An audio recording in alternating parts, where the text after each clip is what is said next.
The secret ingredient. Every Sunday, the Watson family gathered in Grandma Rose's warm, inviting kitchen. The moment you stepped inside, you were greeted by the scent of baking bread, fresh basil, and the rich aroma of tomatoes simmering on the stove. It was a tradition as old as the Watson name itself, one that brought the family together no matter how busy life became. Grandma Rose, a small but lively woman with silver curls and a knowing smile, ruled her kitchen like a queen. She never needed a recipe. Everything she cooked was guided by instinct, by feel, by taste. Her hands, wrinkled with time and experience, measured flour without scales, knew exactly when a sauce was ready, and, most importantly, knew how to pass on love through food. Tommy, Sarah, and little Mia, her 3 grandchildren, were her most devoted students. Every week, they would gather around her, their hands dusted with flour, their noses filled with the scent of roasting garlic. She never simply told them what to do, she made them discover it for themselves. One Sunday, as the children helped prepare her famous spaghetti sauce, Tommy, the eldest, asked, "Grandma, what's the secret ingredient? Why does your sauce taste better than anyone else's?"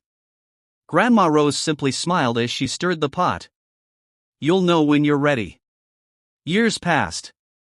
The Sunday ritual remained, but the children grew older. They started handling more of the cooking while Grandma Rose sat at the head of the table, watching with pride. Then, one autumn, she fell ill.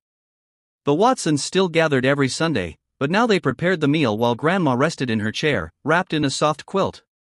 Tommy chopped the onions, Sarah crushed the garlic, and Mia, now a teenager, carefully stirred the sauce. They followed every step exactly as Grandma had taught them, but something was missing.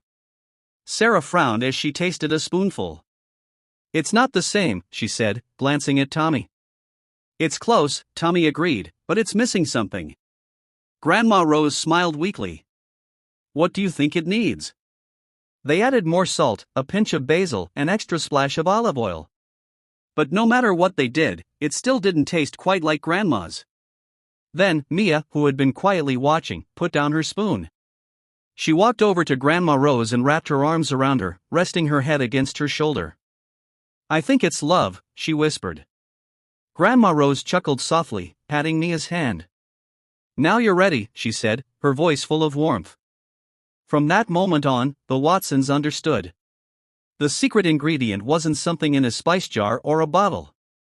It was the time spent together, the laughter, the shared memories, and the love they poured into every meal. Even after Grandma Rose was gone, they carried on the tradition. And every Sunday, as they stirred the sauce, they smiled, knowing that a little bit of her love was still there, in every bite.